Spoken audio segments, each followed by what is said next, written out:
Vous savez, quand on pense à la saison 6 de Walking Dead, en général, on pense à une seule chose, qui Negan a bien-il pu tuer à la fin du dernier épisode? Et pourtant, si on regarde bien, on se rend compte que quelques épisodes plus tôt, il y a quasiment exactement le même cliffhanger. Est-ce que durant la mort de Nicholas, Glenn meurt lui aussi? Et ça, c'est un petit peu la question à 3 millions de $. C'est bien vu, ça, Artworks. Merci. Alors aujourd'hui, du coup, tu vas analyser la mort de Nicholas et son suicide sous les yeux de Glenn, laissant un cliffhanger tellement énorme aux spectateurs que même Mélisandre aurait pas pu le terminer. Et essaie d'être bon, hein, parce que pour l'instant, on peut pas dire que tu casses 3 pattes à un canard.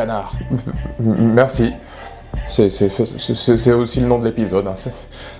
Merci. Il y a beaucoup de choses à dire dans cet extrait. La première analyse que l'on peut faire, ce serait de voir 3 identités bien distinctes se faire face, Nicholas, Glenn et une horde de rôdeurs oppressantes et filmées comme à la grande époque de Walking Dead. Pour beaucoup de monde, cette scène représente le premier cliffhanger de la série, beaucoup imaginant Glenn succomber à une mort atroce, la production allant même jusqu'à retirer son nom du générique, le temps de quelques épisodes pour rendre l'événement plus réaliste. Pour moi, elle demeure surtout beaucoup plus complexe. Piégé dans un environnement hostile, nous suivons l'épilogue d'une dualité entre Nicholas et Glenn, personnages que tout oppose et que, par la mise en place d'un scénario intelligent, la mort finit par rapprocher. La quasi-totalité de la scène d'ailleurs n'est pas uniquement tournée pour voir 2 hommes lutter pour survivre, mais bien entrer dans l'esprit torturé de Nicholas et affronter avec lui ses plus grandes peurs. Car c'est bien un jeu d'esprit qui accompagne la réalisation de ce morceau. D'un simple cauchemar et d'une lutte pour survivre, le spectateur pénètre dans l'esprit de Nicholas grâce à une caméra braquée sur lui, un regard complètement terrifié et une utilisation minimaliste du son qui très distinctement permet de faire écho à la peur du personnage. La caméra filme alors à tour de rôle le regard effrayé de Nicholas, ponctué d'une série de gros plans sur les rôdeurs, jouant sur leur nombre et sur leur visage décomposé pour emmener le spectateur dans la même chute que Nicholas.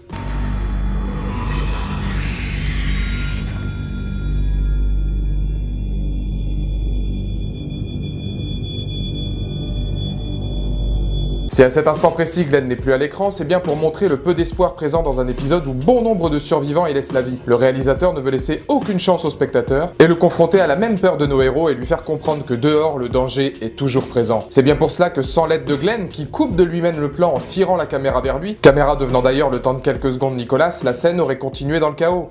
Thank you.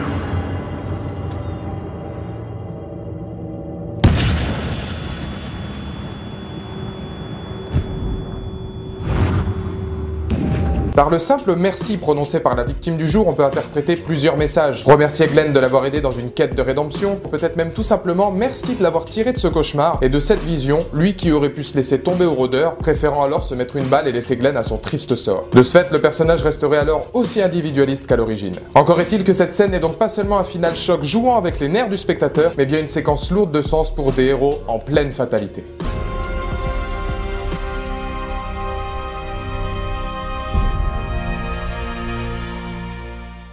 Et alors là, forcément, la deuxième question que tout le monde se pose, quelle est donc, des 2 théories que je vous ai citées, celle que je crois, je pense sincèrement, et pourtant Nicholas c'est un personnage dans la saison 5, un petit peu comme tout à chacun, je pouvais pas le blairer, hein. Mais le fait est que dans cette saison 6, il y a vraiment une tentative de rachat, et je pense que le merci qui dit à Glenn en fin de cette séquence, c'est vraiment merci d'avoir fait de moi quelqu'un de meilleur, de quelqu'un de plus sympa, de quelqu'un de plus accueillant, de quelqu'un qui a réussi à faire des choses pour les autres, et de quelqu'un qui va mourir en ayant fait quelque chose de correct. Ce qu'on suppose un petit peu pour Nicholas dans les épisodes d'avant, n'était pas tout à fait le cas de sa vie d'avant, quoi. Et vous, qu'est-ce que vous pensiez de ce duo entre Glenn et Nicholas? Qu'est-ce que vous pensez de cette scène? Est-ce que Nicholas a vraiment réussi une rédemption? Ou est-ce qu'il est encore égoïste et il met fin à sa vie pour ne pas se faire bouffer, clairement, hein? Demain, dernier épisode, saison 7, attention, quelques surprises. Pour cet épisode, je serai pas tout seul, les gars. Le gars tease un truc de ouf alors qu'en fait il fait appel à ses potes.